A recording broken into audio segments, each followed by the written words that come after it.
First thing I want to say to you both is feel the mochi. I have mochis here. I wish we could all enjoy them together.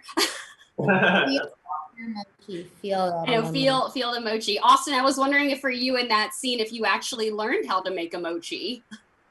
Yeah, I did. I don't know if I can remember it now. Making one now probably wouldn't turn out so well, but at the time.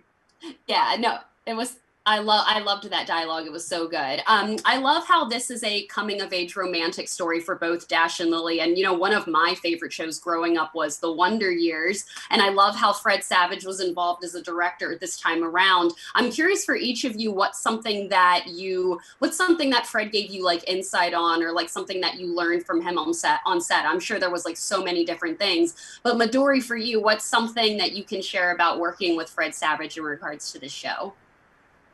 Yeah, so Fred was very character oriented.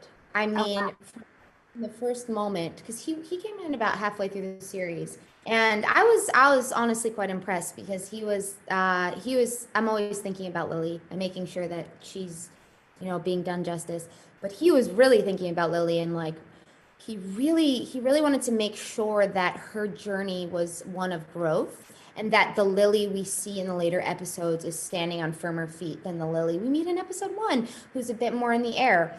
And I found that to be so cool, and I felt like I was in really safe hands because he cared about that. Yeah. Yeah, I love that. Austin, what about for you? Trying to think of. I don't know. It's kind of similar to what Midori said. He's really he's focused on the characters. That's like super helpful to have a director that is like really focused on that aspect. Obviously, yeah. So I don't know. That was great. Yeah, no, I loved it. Yeah, so I mean, I love that Dash and Lily, they're happy places like the bookstores in Manhattan, right? For me, one of my favorite like secret spots is Cafe Lalo on the Upper West Side, partly because that's where You've Got Mail was shot, but also because my husband and I have had several dates there. I'm curious for each of you with either, filming in New York, living in New York, what's kind of one of those Manhattan secret spots that's kind of like your happy place? Austin, I'll start with you. Well, when it comes to the filming, I love the Morgan, the library, or not the library, the museum. That was super crazy to be there because we were there like in the middle of the night. So to kind of have this whole museum just to yourself to walk around, it was pretty incredible. Yeah, and it's a huge part to the characters as well. I loved that scene. Midori, what about for you? What's like a place in Manhattan that you just love? Nerdy actor answer, but I'm going to give it anyway. There are these theaters. It's at a studio on 14th and 6th, somewhere around there, called the Alchemical Studio Lab. Ooh. And in between, as an actor, you're running to auditions, or you're going to rehearsal or to a play, and you have these hours in between where you don't have time to go home. And I often rely on that, or relied before the pandemic, on that space as like a resting ground. So you pay, $15 for the smallest room, and all of the walls are white. It just has this amazing energy and smell to it. And so I know that no matter what's going on, I can always rent a window. I also love Riverside Park.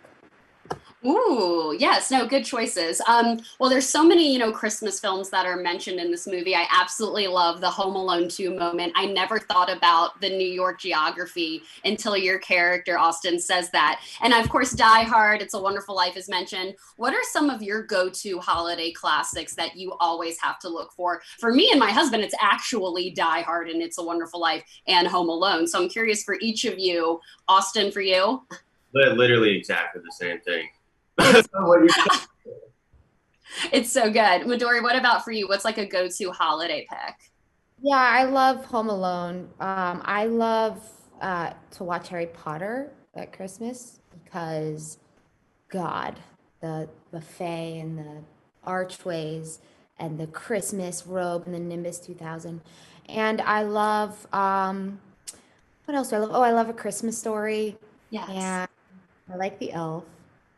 So yeah, so good. I love the scene. Last question for you both. I love the scene where Lily comes into the party and she's wearing that amazing holiday sweater, and she kind of feels uncomfortable at first, but kind of just goes with it. That's like one of my favorite things about watching her grow throughout the season. I'm curious for each of you, have you walked into a party before where you have just felt super uncomfortable? For me, when I first started being a film critic years ago in LA, I walked into a party and I was like, oh my God, I'm not prepared for this at all, and what everyone's wearing. I'm curious if each of you had like a similar experience. It doesn't necessarily have to be a party, just something where you're like, oh my God, I was not prepared for this. Midori, I'll start with you.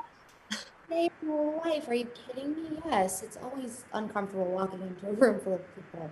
Yeah. I think that one of the things that I get annoyed with myself is I tend to like always be slightly the opposite of the dress code. Like, I don't know, something about it. Even here, I'm filming a movie and we all hang out at the hotel. And like the nights when we have like the barbecue or something and people dress up, I like wear sweatpants. And then the nights that I dress up, it's just like a normal Tuesday, and everybody's like, "Why are you wearing that no shirt?" Well, I appreciate you both there wrapping me. Austin, I love Euphoria so much. Chemical Hearts. I really appreciate you both as an actor. I want more holiday series like this, and I want to see more of Dash and Lily. So I appreciate you both so much today, and can't wait for the fans to see the series. Hey, thanks, Lauren. Bye.